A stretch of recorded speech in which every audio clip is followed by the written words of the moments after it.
What is up, guys, gals, and all you awesome gamers out there? It is I, Josh, from the SP, and today I'm bringing you Doom on the PC. I like that really deep voice there. Doom. That's the only way that you can actually ever say the title of this game. Doom.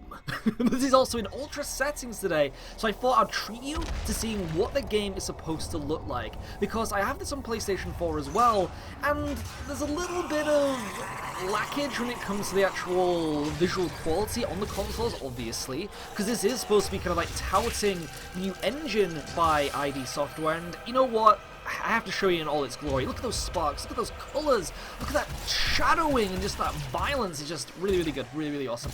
Now, I haven't actually finished this game yet, surprisingly. The game came out around 2 to 3 days ago, and I've been having a really good time with it. It was one of these games where I've been really taking my time. Generally, when it comes to, say, reviewing a game, you want to try and get through it as fast as possible. I find that I don't do that. I like to try and go through it, see what it's all like, see what it has to offer. This game has a lot of secret areas, a lot of secrets, a lot of references, and it's one of those things where, even though it's very fast-paced, you don't want to rush through it. You want to enjoy it. You want to take in all that gameplay and just revel in it, just really revel in it. And Doom has really accomplished something that I thought many games to this day might not be able to do, which is give you an all-out action gore fest with little story to it. Now, there is actually a story, there is a narrative, but it's not massive, it's not huge, it's not this thing that gets sat in your face. It's that you're going into all these different kind of like kill rooms and just murdering demons over and over and over again. Different guns, different gory glory moves. They're actually called are they called glory kills or gore kills? I don't know. Or gory kills, I'm not too sure, but they're really fun. It's this variety in combat and in gameplay, and it's something that I really appreciate. It's something that I really, really like, that a game doesn't have to take itself seriously, in a sense, but what it takes seriously is good, in that Doom is about gameplay. Doom has always been about gameplay. Doom has been about going down tight corridors and murdering monsters. It's the same thing for Doom 1, for Doom 2. Doom 3 tried to mix it up a little bit by putting in a massive narrative. Didn't really work, and so what they've done is they've gone back to the drawing board and just made what Doom is, but with a very prettier canvas, you know? Now, this is really good. Look, watch this. If we go down this corridor, oh, look at that lighting. I just walk slowly. This is with me getting taken aback by just how good looking this game is. I have a really good PC. I have a NVIDIA 980 Ti, I've got 16GB of RAM and an i7 4770K, and I haven't actually had a game where I could just really like get blown away. Like, I have The Witcher 3. I was able to run The Witcher 3 on max settings, but Doom really shows something different. Like, I was blown away by The Witcher, but Doom just looks really good. Like, fantastic. Witcher did as well, but something about Doom just really stands out. It might be the darkness, it might be the lighting, I'm not too sure. It just has that gameplay to boot. Like, I still haven't finished The Witcher yet. Witcher, I'm gonna go back over it, like, in my life. But Doom is a game where I can just switch off after a long day's work and just think to myself, I want to kill some demons. You know, I want to go into this room here, I want to blow some things apart with a shotgun, and I'm going to enjoy it. I'm going to appreciate what it's trying to give to me, which is not to make my brain overwork, not having to try and think, well, where's this going to go, where's this going to lead. It's, Doom guy has woken up in a sarcophagus, and he's going to go kill some demons. He's going to go kill hell. He's going to kill all the hells. He's going to go into hell, he's going to rip it apart, he's going to have a good time with it. And that's what you're going to do. Simple, right? You've been given your objective.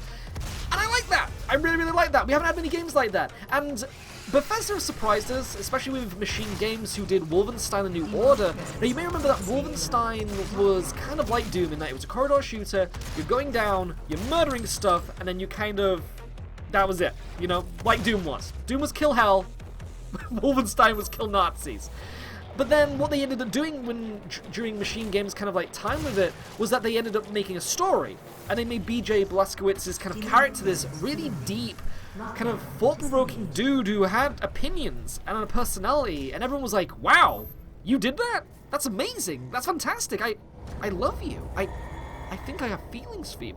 And so what they've ended up doing is they've kind of like given us that, which was a really good game, and then they've ended up giving us Doom, which is a very, very good game, but in the fact that it stays true to what it is. Wolfenstein New Order didn't stay true to what it is. It had very good gameplay, it had loads of guns, loads of awesomeness, it had a really good story though, but then Doom ended up thinking, well, the developers of Doom ID Software ended up thinking, well, they did that, why don't we actually make the Doom that everybody wanted, that everybody was going to love, that everybody has been drooling for, and the game that really created what first-person shooters are. And what's fantastic about that is that Doom has been able to make a place for itself once more, just like it did all those years ago. Like, if you think about it, if you were there when Doom came out, it was an amazing experience. It was a life-changing experience for a lot of gamers because we never had games like that. But now, it's one of those things where while that's set like a completely different kind of cornerstone, this is doing the exact same thing, but through this thing where we've been so oversaturated with games trying to like make these really long, effortly kind of like made stories, and Doom is just like, just have fun. It's video games. Video games, especially in the first-person shooter aspect, are about killing stuff. It's not about thinking about plot twists. It's not thinking about betrayals. It's not about thinking about becoming this all-inspiring hero to the people and having a good ending. Doom is about, you're going to go kill some demons, you're going to go get the Cyber Demon, which is generally the all-encompassing main baddie in all of the Doom games, right? And then you're going to hit the credits after you murder him. That's what Doom is! Doom is go kill Cyber Demon, and you're going to kill all of his biatches on the way there. Really good. Oh, and also, as you saw there, look, the gory kills, so awesome. So basically what they've ended up doing is, when it comes to Doom's kind of gameplay, you've got the first-person shooter aspect, you're shooting stuff, really fun, really, really awesome. But then, it kind of does this kind of like God of War thing, where you damage an enemy so much to the point where they're about to be on the brink of death, and then you can kind of go in for a melee finisher. Some games have done this, like say Alien vs Predator did this when you play as like the Predator or the Alien, and then you had like, again, like God of War, where after a certain amount of time you'd be able to press circle and then he'd do some kind of amazing finisher, maybe you'd do another button like square or triangle. But what Doom does is, it kind of goes in with this thing where depending on which direction that you're standing of the enemy, I think actually Crysis did this as well. Did Crysis do this as well? Maybe not in the sense of like the combat, that you could stealth kill things, but depending on which like direction that you were still at, like maybe like on their left side, their right side, behind them, above them, below them, you can like kill them in all these different ways. Like you can aim at their legs, sweep them off their feet, and punch their face into the floor, which is so satisfying. And the gameplay it's just this satisfying gore fest, and I like it. I really like it. Really love it. I would love to know your opinion in the comment section below.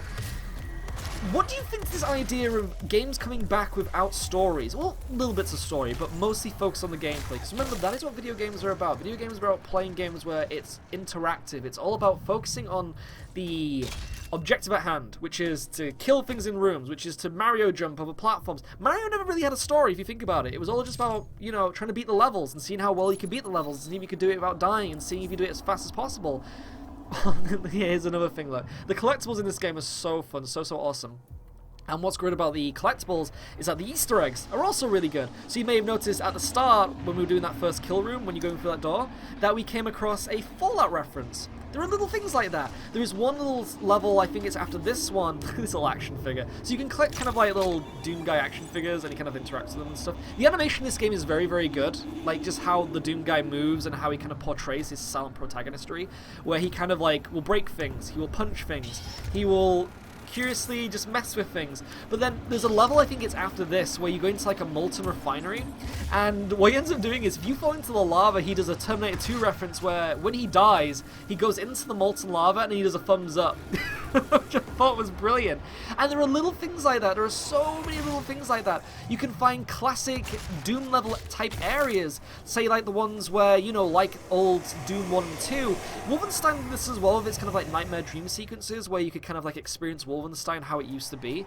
And Doom does that as well. So it's kind of cool to see it pay homage to like the original games. Again, the game looks fantastic. This is the ultra settings, all playing on everything you'd want. You've got 8 times anti-aliasing, you've got all the shadows, you've got all the lighting, everything that you'd want. Now, this was recorded in 30 frames per second because the file sizes for 60 frames are huge, are immense, but it still looks incredibly silky smooth. And I don't think you can really complain about that aspect because this game is really well optimized. The way that they did the game engine is just so good, because you found this thing where even with like a very top tier graphics card, games will still struggle, and that's just because of the game engine. Look at that character model for the Doom guy, it's just so nice. Doom is just really well optimized for PC, and it's especially because of the PC, because you generally find PC games really lacking, really suffering when it comes to their presentation, when it comes to their frame rates, when it comes to actually just being able to enjoy the experience to be what it's like. Because generally these games are made for console, and then the console gets like all the nice treatment, but then the PC kind of version gets ignored. But Doom has ended up getting all the treatment depending on the platform you're playing on. Doom still looks really good on a console, it just doesn't look PC good, you know? Like, it's still smooth, it's still fast-paced, it still plays really well with a pad, and even right here I'm playing with a pad, because I am just a pad gamer. I love pads. I'm not the biggest fan of mouse and keyboard, because I don't feel I can turn around as fast, because I'm having to like scroll and stuff like that. It's finding it really annoying. But the game just plays well on whatever platform you choose. If you don't have a PC to actually support this kind of title, then don't worry, because the console version looks really good, really awesome. You do have rendering issues, like obviously the game is on like an amazing engine, so it's gonna be like that, and the PlayStation 4 and the Xbox One don't have that level of spec where they could actually support games like this to their maximum potential, but they're able to do it in a way where consoles are still capable of doing amazing I love how you can do environmental kills, that's great. Throw them against the wall and just stomp on their noggin. Fantastic! Look at that, even Mario jumping! Boop. And so, I hope you enjoy this gameplay. I'm going to shut up now and let you enjoy the few last final moments, maybe about 5 minutes of just gameplay. And just let me know in the comment section below, what do you think? I would love to know all of your opinionage. It's been me, Josh, for Only SP, and I'll see you all next time. Ciao for now.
Welcome to the UAC.